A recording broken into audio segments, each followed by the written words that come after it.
Hello everyone, welcome to UK exam studio. तो जैसा आप सभी को पता है, आने वाले 30th ऑफ नवंबर 24 को डीएलएड का एग्ज़ाम है। तो आज है 28, हमारे पास सिर्फ कल का दिन है, परसों एग्ज़ाम है। तो इन 2 दिनों में, आज के और कल के दिन में, मुझे लगता है कि सिर्फ PYQ ही देखना आप लोगों के लिए बढ़िया ऑप्शन रहेगा। तो इसी में ये जो आज हम डिस्कस करने वाले हैं, टीचिंग एप्टीट्यूड के क्वेश्चन है जो कि 50 मार्क्स के रहेंगे। और ये जो मेरे पास अभी पेपर है, ये है यूके डीएलएड 2020 का। तो इसी में आगे बढ़ते हैं, ये सारी चीज़ें मैं अभी रेस कर देती हूँ।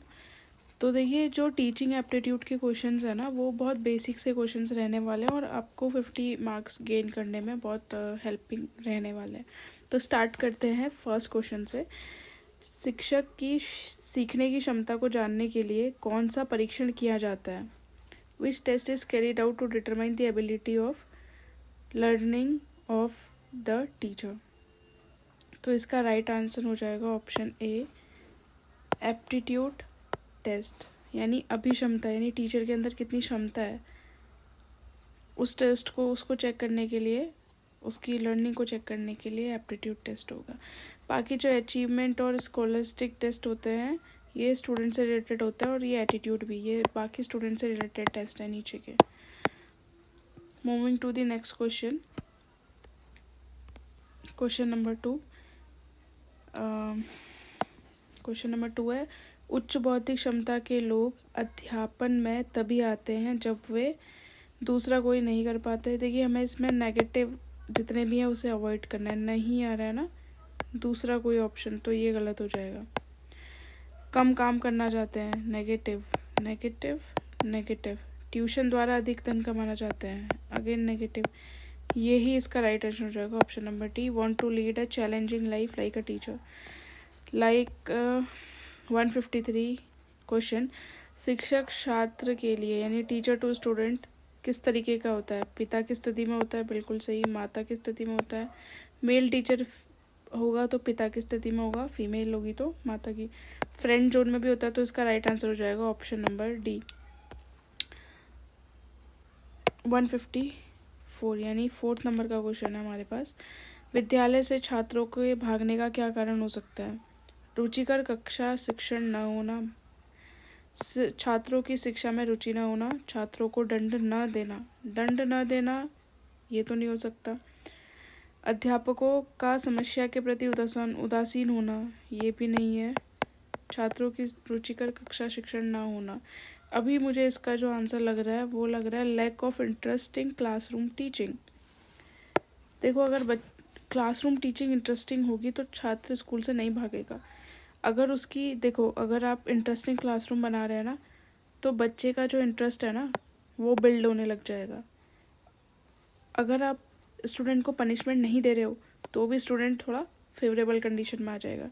और टीचर उसके लिए, इस प्रॉब्लम के लिए उदासीन नहीं है, ये तो रहेगा ही। लेकिन जो मुझे ज़्यादा रेलेवेंट लग रहा है वो ऑप्शन नंबर ए लग रहा है। अगला क्वेश्चन देखते हैं। कक्षा में तिरस्कृत बालक का संभावित व्यवहार, यानी कि डिस्पाइज्ड चाइल्ड, जिसको बिल्कुल इग्नोर कर रहे हैं, व्यवहार कैसा होगा? फ्यूरियस, ग्रोथ वाला होगा। इंथुसियास्टिक, उत्साहित तो बिल्कुल भी नहीं होगा, ठीक है। नकारात्मक होगा या भगौड़े जैसा होगा। किसी भी स्टूडेंट को अगर हम क्लास में बिल्कुल उसकी कोई वैल्यू ही नहीं करेंगे, तो वो नेगेटिव हो जाएगा। मुझे इसका राइट आंसर सी लग रहा है।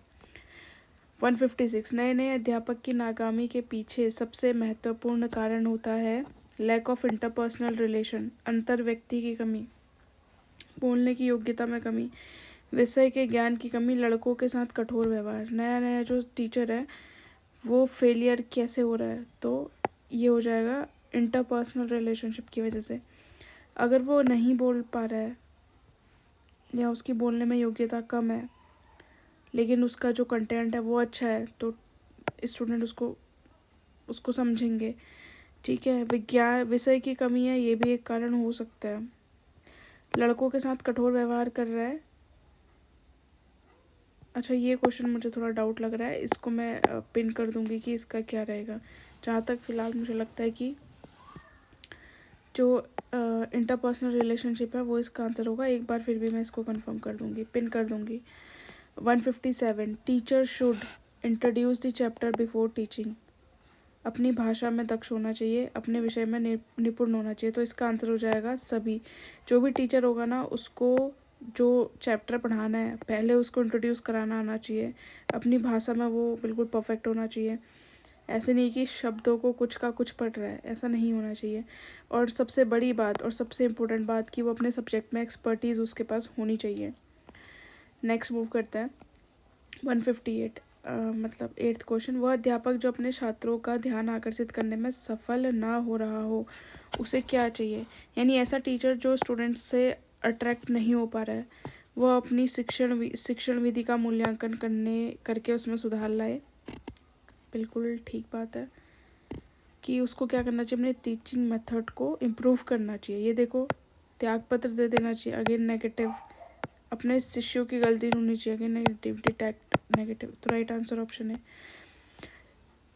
9th question. यदि आपके कुछ छात्र परिसर में आपके साथ दुर्व्यवहार करते हैं तो आपको क्या करना चाहिए। प्रधानाचार्य को सूचित करना चाहिए, उनके अध्यापकों को सूचित करना चाहिए। अपने स्वयं के चरित्र और ज्ञान के माध्यम से उनके व्यवहार में positive, the most positive statement here is C. इन छात्रों के विरुद्ध अन्य अध्यापकों की सहायता से अभियान चलाना चाहिए। अगर कोई आपके साथ मिसबिहेव कर रहा है तो आपकी पर्सनालिटी जो है ना, इतनी अट्रैक्टिव होनी चाहिए कि स्टूडेंट आपके नेचर, आपकी नॉलेज और आपकी जो बिहेवियर सेंस है ना, उसके थ्रू इम्प्रूव करे अपने आप को। नेक्स्ट है 160। यदि कोई छात्र कक्षा में बेहोश हो जाता है तो आप सबसे पहले क्या करेंगे।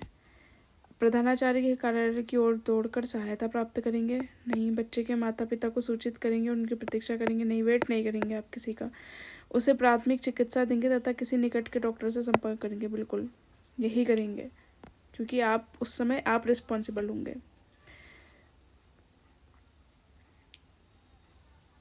Next question 11th question. छात्र पाठ में तभी रुचि लेता है यदि अध्यापक उनके साथ मित्रता का व्यवहार करे, उन्हें जिस ज्ञान की आवश्यकता है वो दे, वीडियो कार्यक्रम के द्वारा पढ़ाए, उन्हें बताए कि ये सीखने के लिए क्या आवश्यक है। सबसे अच्छी बात है तभी इंटरेस्ट लेगा जब टीचर उनके साथ फ्रेंडली रहेगा। हमेशा जो टीचर है ना, टीचर को एज अ फ्रेंड बोला जाता है, as a friend. As a friend किसके लिए, as a friend to student. As a friend और लाइक अ फ्रेंड में थोड़ा सा डिफरेंस होता है। यानी टीचर को अपनी बाउंड्रीज भी मेंटेन करके चलनी चाहिए और बच्चे के साथ एज अ फ्रेंड जोन में भी रहना चाहिए, मीन्स कि friend zone in a good way. अगली बात करते हैं क्वेश्चन नंबर 12। जब एक अध्यापक को विद्यार्थी द्वारा पूछे गए प्रश्न का सही उत्तर नहीं मिलता है तो उसे क्या करना चाहिए। कोई अस्पष्ट उत्तर देकर, बिल्कुल नहीं, नेगेटिव अगेन। विद्यार्थी को बोल देना चाहिए कि वो असंबद्ध प्रश्न ना पूछे, गलत। विद्यार्थी को बता देना चाहिए कि वो उत्तर देने में नहीं, इसका आंसर होगा डी। विद्यार्थी को बता देना चाहिए कि वो पुस्तकालय, नहीं, ये भी गलत। क्या पूछा इसने। जब एक अध्यापक को विद्यार्थी द्वारा पूछे गए प्रश्न का सही उत्तर ना आए तो उसे क्या करना चाहिए। अस्पष्ट उत्तर देकर संतुष्ट करना चाहिए, नॉट, ये नहीं हो सकता। विद्यार्थी को बोल देना चाहिए कि वो असंबद्ध प्रश्न ना पूछे। विद्यार्थी को बता देना चाहिए वो बाद में उत्तर देगा। विद्यार्थी को बता देना चाहिए कि वो पुस्तक में जाकर पुस्तकों में से स्वयं उत्तर खोजे।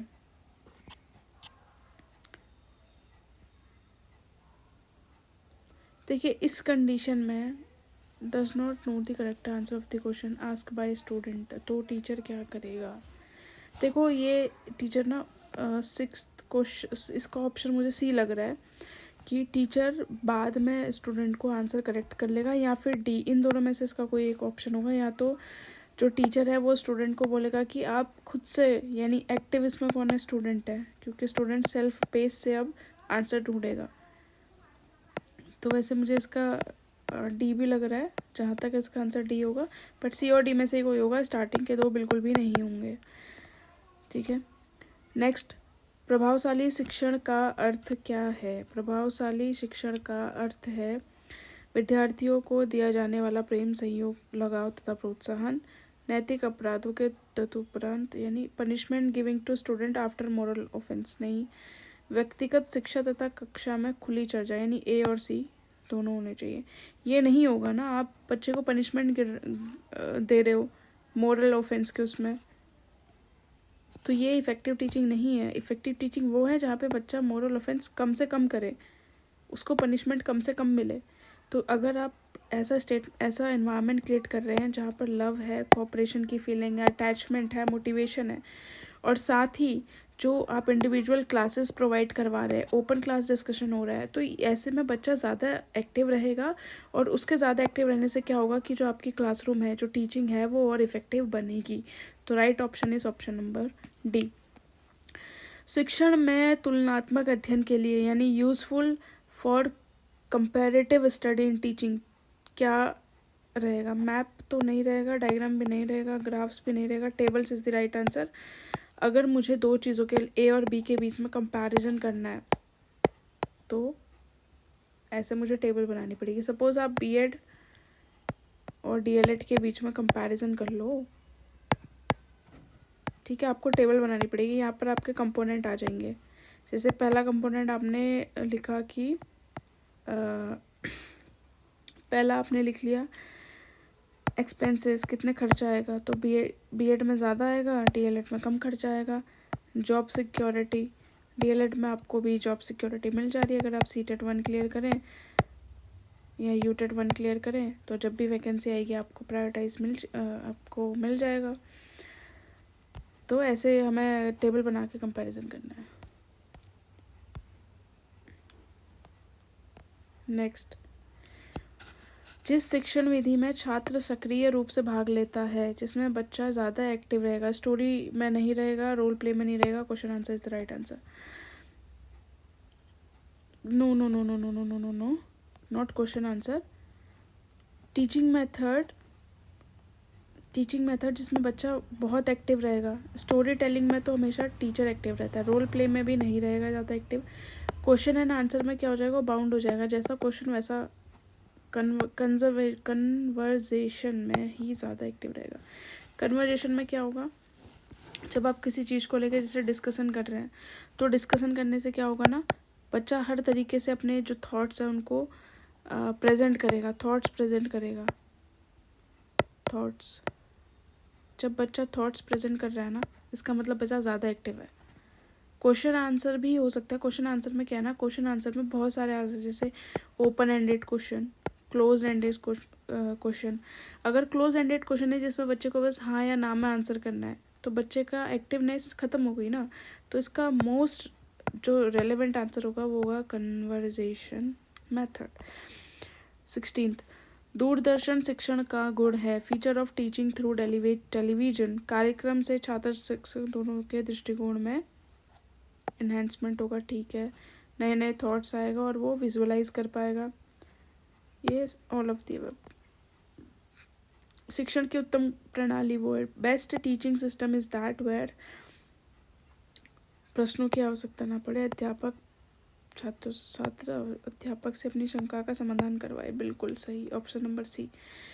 शिक्षण व्यवस्था में शिक्षण की सफलता के लिए क्या महत्वपूर्ण है? What is important for success in the teaching profession? Prosperity of community, समुदाय की संपन्नता, शिक्षक की शैक्षिक योग्यता, या प्रोफिशिएंसी ऑफ टीचर। अगर टीचिंग फील्ड में आपको जाना है तो बहुत ही इम्पोर्टेंट रहता है कि टीचर के अंदर कितनी प्रोफिशिएंसी है, उसके अंदर कितनी क्वालिटीज़ हैं कि वो टीचर टीचिंग कर सकता है, उसकी चाइल्ड साइकोलॉजी कितनी ज़्यादा डेवलप है, ये बहुत इंपॉर्टेंट रोल प्ले करता है। नेक्स्ट है, कक्षा कार्य की विधियों में परिवर्तन लाने के लिए अध्यापक में कौन से 2 गुण होने चाहिए? What 2 characteristics feature should be there in the teacher to bring change in classwork teacher method? Prestige and authority, प्रतिष्ठा और अधिकार, वरिष्ठता तथा अनुभव, योग्यताएं और अध्यापन डिग्रियां यानी एलिजिबिलिटी एंड टीचिंग डिग्री। फिर अगला है एक्सपर्टीज़ एंड एक्सपीरियंसेस। जो बहुत ज़्यादा इंपॉर्टेंट क्वालिटीज़ होनी चाहिए क्लासरूम के अंदर वो है एक्सपर्टीज़ एंड एक्सपीरियंसेस। देखिए, प्रतिष्ठा और अधिकार, यहाँ पे आपको थोड़ा सा ये नेगेटिव सेंस में जाता हुआ दिख रहा होगा कि अगर प्रेस्टीज या अथॉरिटी टीचर के पास होगी, तो फिर वो हो सकता है बच्चों को पनिशमेंट दे दे, बच्चों के साथ मिसबिहेव करे।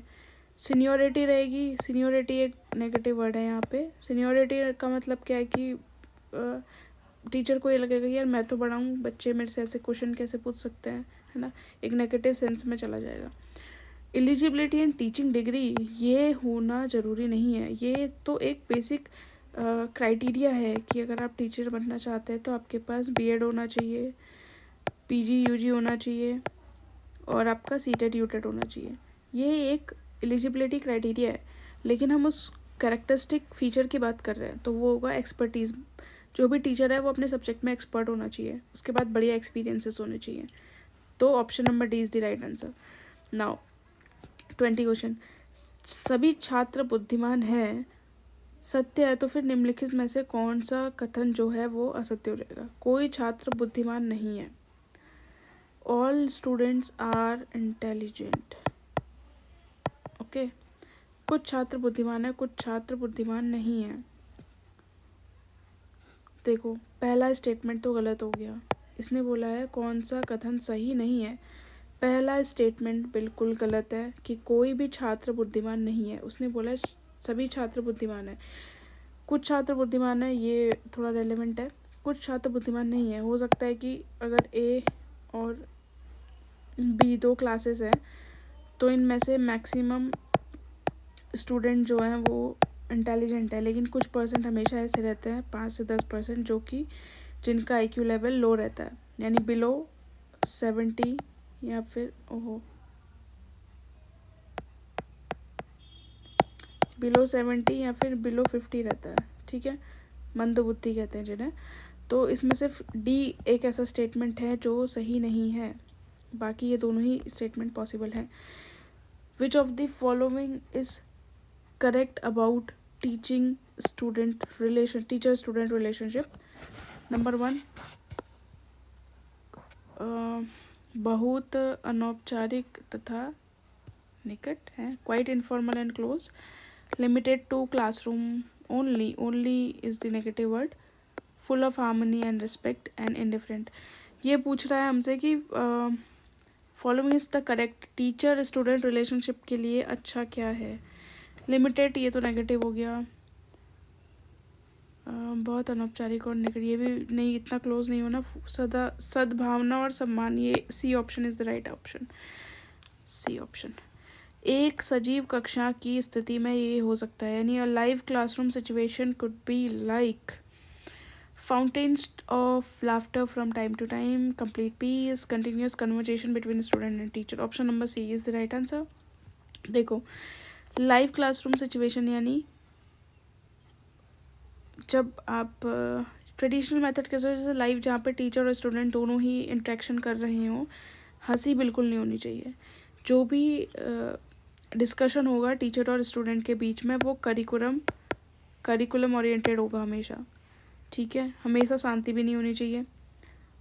ये जो कन्वर्जेशन है ना, ये कंटिन्यूस होनी चाहिए, और ये कन्वर्जेशन हमेशा करिकुलम ओरिएंटेड या फिर ऐसी होनी चाहिए जिसमें से टीचर हमेशा बच्चों को कुछ ना कुछ नॉलेज या पॉजिटिव इन्फॉर्मेशन ट्रांसफ़र कर रहा हो। जोर जोर से वाद विवाद भी नहीं होना चाहिए। तो option number C is the right answer.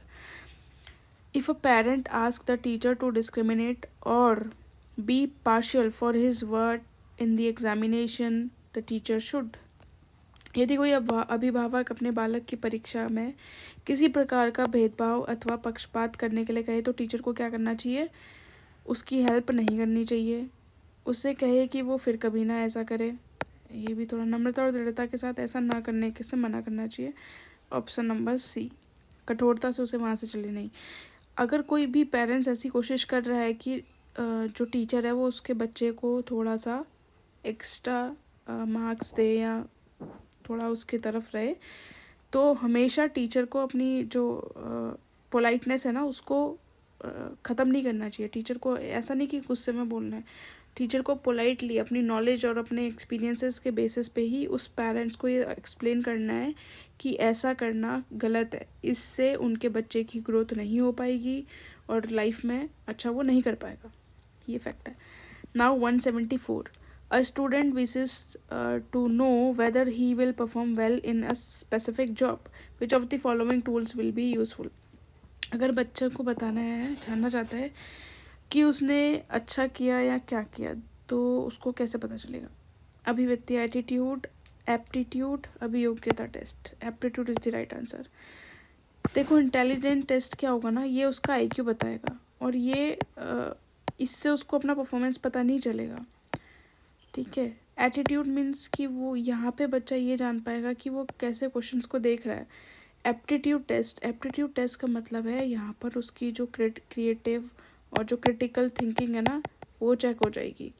Interest तो ये हो गया ना कि बच्चे को पढ़ने में इंटरेस्ट है, खेलने में इंटरेस्ट है, ये इससे बच्चा अपनी परफॉर्मेंस नहीं जान पाएगा। लेकिन एप्टीट्यूड टेस्ट आपने देखा होगा, जितने भी कॉम्पिटिटिव एग्ज़ाम्स होते हैं उसमें मैक्सिमम एप्टीट्यूड टेस्ट रखा जाता है, जिसमें रीजनिंग आती है, मैथ्स आती है, हिंदी आती है ना। तो ये एप्टीट्यूड टेस्ट इसीलिए रखा जाता है ताकि बच्चे की परफॉर्मेंस को कैंडिडेट की परफॉर्मेंस को पता कर पाए। Next question. स्कूल टीचर, एक स्कूल शिक्षक श्री पटेल ने अपने छात्रों की सहायता से एक पाठ्यक्रम प्रतिमान विकसित किया। आने वाले वर्षों में यह प्रतिमान इतना लोकप्रिय हो गया कि धीरे धीरे जनपद, राज्य और देश के सभी स्कूलों में इस प्रतिमान को लागू कर दिया। यानी एक स्टैंडर्ड कुछ क्वेश्चंस मान लो या कुछ ऐसा मॉडल पेश किया किसी टीचर ने कि वो all over the state, all over the district applicable हो गया, तो उसको हम क्या कहेंगे? डेमोस्ट्रेशन, बेस मॉडल, एडमिनिस्ट्रेशन और सिस्टम एनालिसिस। प्रणाली विश्लेषण प्रतिमान होगा शायद। Option number D. 176। निम्नलिखित में से क्या समावेशी शिक्षा यानी इंक्लूसिव एजुकेशन का पार्ट नहीं है? इंक्लूसिव एजुकेशन में हमेशा हम क्या करेंगे? ऐड करेंगे, सारे बच्चों को एक साथ करेंगे। बिल्कुल कोऑपरेटिव की फीलिंग बिल्कुल होती है, कोऑपरेशन की फीलिंग। जीरो रिसेक्शन तो नहीं होता है। Respect for individual difference, special class establishment. इसका राइट आंसर हो जाएगा ऑप्शन बी, जीरो रिजेक्शन नहीं। जीरो रिजेक्शन का मतलब क्या है कि बच्चा ये चीज़ एक्सेप्ट नहीं करेगा कि उसको कोई फॉल्ट है या उससे कोई या बच्चे में कोई फॉल्ट है। मान लीजिए इंक्लूसिव एजुकेशन का मतलब होता है कि जितने भी बच्चे हैं उन सबको एक साथ पढ़ाना।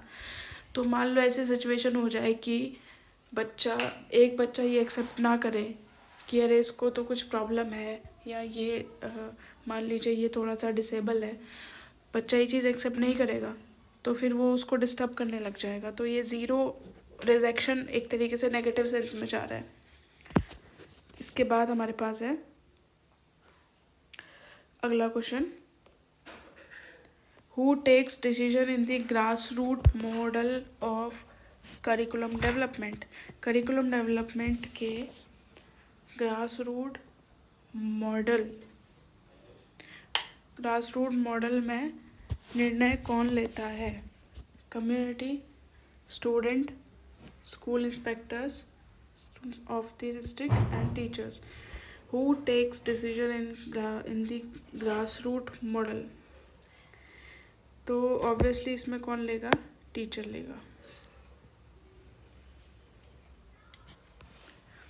एक शिक्षक जिस विद्यार्थी के साथ परिचर्चा आयोजित करता है और उन्हें शिक्षा के उच्चतर माध्यमिक स्तर पर उपयुक्त विषय का चयन करने में समर्थ बनाता है, इस प्रकार के निर्देशन को क्या कहा जाता है? A teacher organize a discussion with student and makes them capable of selecting a suitable subject in the higher secondary level. This type of guidance is called देखो क्या हो रहा है यहाँ पर। एक टीचर है, उसने क्या किया, एक ऑर्गेनाइज किया एक डिस्कशन जहाँ पे उसने स्टूडेंट को कैपेबल बनाया कि वो अपने हायर एजुकेशन के कोई सब्जेक्ट का चयन करने में समर्थ हो, यानी वोकेशनल गाइडेंस प्रोवाइड करवाई। देखो पर्सनल गाइडेंस का मतलब क्या होगा? वो उससे हो सकता है स्टूडेंट अपना पर्सनल ग्रोथ करे। पर्सनल को जैसे बच्चे को बता दिया कि हाइजीन के बारे में बता दिया, पर्सनालिटी के कुछ ट्रेट्स बता दिए कि जैसे कोई बच्चे होते हैं थोड़ा खुल के अपने थॉट्स नहीं रख पाते हैं, उनकी पर्सनैलिटी थोड़ा सा डाउन हो जाती है, तो पर्सनैलिटी से रिलेटेड फैक्ट बता दिया, वो पर्सनल गाइडेंस में आ गई। वोकेशनल गाइडेंस में आ गया कि आप करियर ओरिएंटेड गाइडेंस दे रहे हो, जैसे सब्जेक्ट ओरिएंटेड, आगे फ्यूचर में क्या क्या ऑप्शंस आपके पास हैं relevant to the particular subject.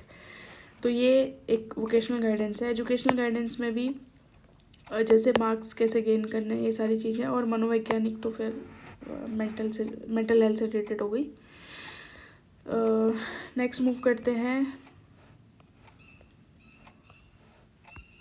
अरे question number 179।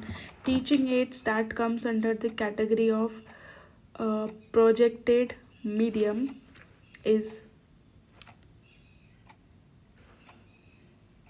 Teaching ads that come under the प्रक्षेपित माध्यम वर्ग के अंतर्गत सम्मिलित शिक्षण सामग्री क्या है। प्रोजेक्टेड के अंदर क्या आ जाएगा, देखो पिक्चर, फोटोग्राफ्स या फिल्म्स। प्रोजेक्टेड के अंदर आ जाएंगी फिल्म, ठीक है। बाकी फोटोग्राफ्स है, पिक्चर्स हैं और ब्लैक बोर्ड है, ये तीनों क्या है, ये सिर्फ विजुअल एड्स हैं, विजुअल एड्स हैं। ओके, नेक्स्ट मूव करते हैं 180। An example of visual teaching add, जो मैंने अभी बताया। विजुअल मतलब कि जिसको आप देख सकते हैं। देखो इसका आंसर हो जाएगा फाइनल मोड। टेप रिकॉर्डर में क्या है, audio. Radio means audio. Gramophone again is audio. Final board एक ऐसा है जो कि विजुअल एड्स है। तो option number A is the right answer. Now next question, important characteristics of a good measuring technique. देखो जो भी टेक्निक है ना, उसमें चारों फीचर होने चाहिए। वो ऑब्जेक्टिविटी होनी चाहिए, रिलायबल होना चाहिए, वैलिड होना चाहिए, और उसकी जो व्यवहारिकता है वो भी होनी चाहिए। ऑब्जेक्टिविस्टिक का क्या मतलब है, ऑब्जेक्टिविटी मतलब ये चीज़ों के हिसाब से चेंज नहीं होना चाहिए, है ना। जैसे ऑब्जेक्ट चेंज हुआ तो जो आउटपुट आ रहा है या जो फाइनल रिजल्ट आ रहा है वो चेंज नहीं होना चाहिए। रिलायबिलिटी का मतलब है कि अगर आज टेस्ट हो रहा है तो आज भी इसमें सेम पैरामीटर्स होने चाहिए, चाहे एक हफ्ते बाद टेस्ट हो रहा है तो भी इसमें सेम पैरामीटर्स होने चाहिए। वैलिडिटी का भी सेम सेंस एक ही जैसा, रिलायबल और वैलिडिटी ऑलमोस्ट सेम सेम ही है। तो इसका राइट आंसर हो जाएगा 1 2 3 4। Now the most important teaching objectives are all of the above. cognitive, affective and psychomotor domain. Which processes are carried out by a teacher to do planning of a teaching? एक teacher के अंदर क्या क्या characteristics या क्या क्या process उसको follow करना चाहिए एक टीचिंग की प्लानिंग करने के लिए। Job analysis, identification of teaching object, writing learning object, या फिर उपरोक्त कार्य विश्लेषण, उपरोक्त सभी। Option number D. नेक्स्ट है हमारे पास, which of the following point is not correct for story telling technique. Story telling के लिए कौन सी सही नहीं है। कहानी की भाषा शैली एवं विषम वस्तु सरल, रोचक और प्रवाहमय, यानी कि स्पॉन्टेनियस, ये तो सही है। कहानी कहने का ढंग स्पष्ट और आकर्षक होना चाहिए, बिल्कुल। कहानी को पढ़कर सुनाना उपयुक्त नहीं है, कहानी लंबी होनी चाहिए। It is not appropriate to tell the story by reading. Obviously आप स्टोरी को पढ़ के सुनाओ, ये ज़रूरी नहीं है। आप बच्चों को एक्शंस के थ्रू भी बता सकते हैं, और उसमें उस स्टोरी को आप इंटरेस्टिंग बनाने के लिए अपनी तरफ से कुछ इंटरेस्टिंग पॉइंट उसमें ऐड कर सकते हैं, जिससे कहानी का जो कंक्लूज़न है, जो सारांश है, वो चेंज ना हो, पर बच्चों को इंटरेस्टिंग वे में बताने के लिए वो आपको हेल्प हो। और ज़रूरी नहीं है कि कहानी लंबी होनी चाहिए। तो last point option D is the right answer. Which point should be considered while asking questions? There should be equal distribution of questions for all the students. Questions should not be repeated. There should be variety in this style of asking questions. प्रश्न को पूछते समय किन बिंदुओं पर विशेष ध्यान देना चाहिए। प्रश्नों का वितरण कक्षा के सभी छात्रों के लिए समान रूप से होना चाहिए, बिल्कुल सही। प्रश्नों की पुनरावृत्ति नहीं होनी चाहिए, प्रश्न पूछने के ढंग में विविधता होनी चाहिए। तो first and second is the right answer. Repetition होगा तो क्वेश्चन का कुछ फिर उतना इफेक्टिव नहीं बनेगा क्वेश्चन में, रिपीटेशन नहीं होना चाहिए। सॉरी, फर्स्ट एंड सेकंड लिख दिया मैंने, first and third is the right answer, first and second नहीं, first and third is the right answer. Now निम्नलिखित में से कौन सी शिक्षण प्रविधि नहीं है, यानी टीचिंग टेक्निक नहीं है। क्वेश्चन टेक्निक, इवोल्यूशन टेक्निक नहीं है क्योंकि ये इवोल्यूशन के अंदर आ जाएगा। टीचिंग के अंदर आता है क्वेश्चन टेक्निक, प्रश्न प्रविधि, स्टोरी टेलिंग और आपका उदाहरण प्रविधि। इवोल्यूशन विच और निम्नलिखित में से कौन सी शिक्षण प्रविधि नहीं है? शिक्षण के अंदर मूल्यांकन तो जाएगा। I think story telling is not the teaching technique. Story telling हो जाएगा इसका answer. 187. The most expected immediate outcome of a teaching is change in the behavior of student in the desirable direction. Option A is the right answer. Teaching का जब आप journal definition देखते हैं ना, तो जर्नल डेफिनेशन ही ये बोलती है कि desirable change in the behaviour of the learner is known as teaching. बच्चे के बिहेवियर में होने वाला चेंज भी कैसा? डिज़ायरेबल चेंज, यानी जो आप जिस वे में आप चाहते हो बच्चा चेंज करे, यानी positive moral values, positive attitude towards learning, वो सारे चेंजेस जब बच्चे के अंदर आता है तो तभी टीचिंग का आउटकम सक्सेसफुल माना जाता है। Now which of the following is not a characteristic of a slow learner? निम्नलिखित में से कौन सा एक धीमी गति से सीखने वाले छात्र की विशेषता नहीं है? Limited vocabulary, short span of attention, ये है एब्स्ट्रैक्ट थिंकिंग। जो भी स्लो लर्नर होगा ना, एब्स्ट्रैक्ट थिंकर नहीं होगा। एब्स्ट्रैक्ट थिंकर का मतलब होता है कि जिसको क्विक लर्नर हो, जो बहुत ज़्यादा सोचे, तो वो स्लो लर्नर बिल्कुल नहीं हो सकता। Field studies related to laboratory method, field study क्षेत्र अध्ययन, वास्तविक जीवन की स्थिति, एक्सपेरिमेंटल सिचुएशन, या फिर प्रयोगशाला स्थिति, laboratory situation.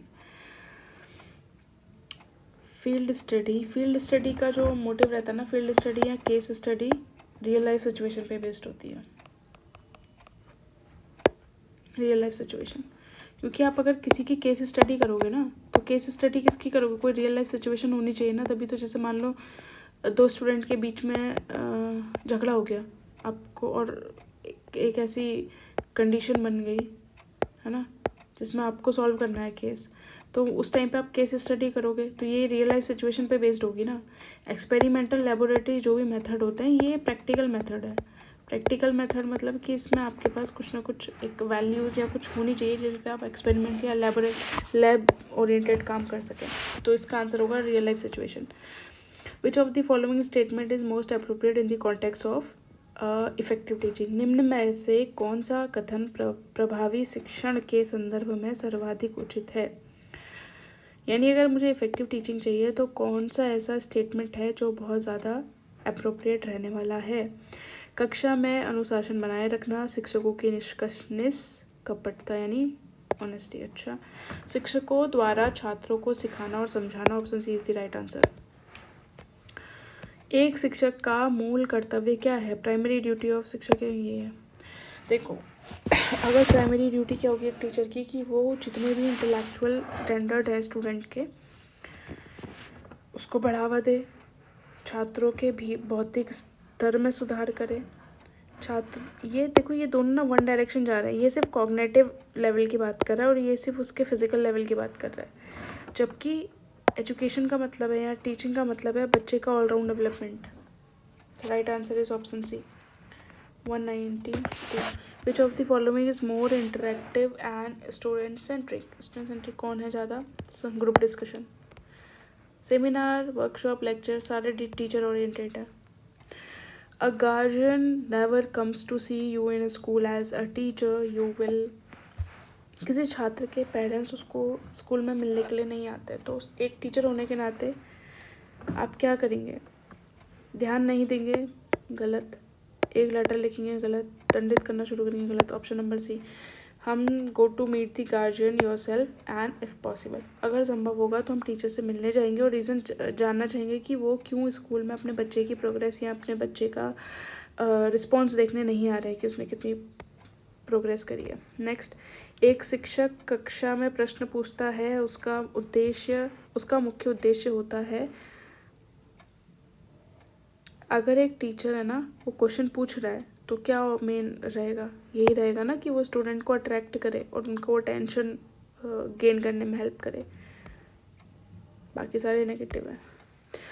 If the student are not taking interest in your teaching then being a teacher you will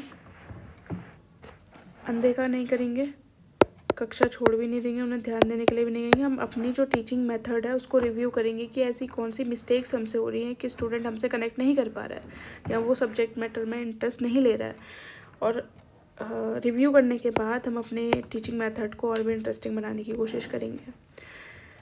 those teachers are popular among student who help them to solve their problem, ऐसी very easy. Develop intimacy with them नहीं, award good grade to them नहीं, take classes for extra tuition fee नहीं।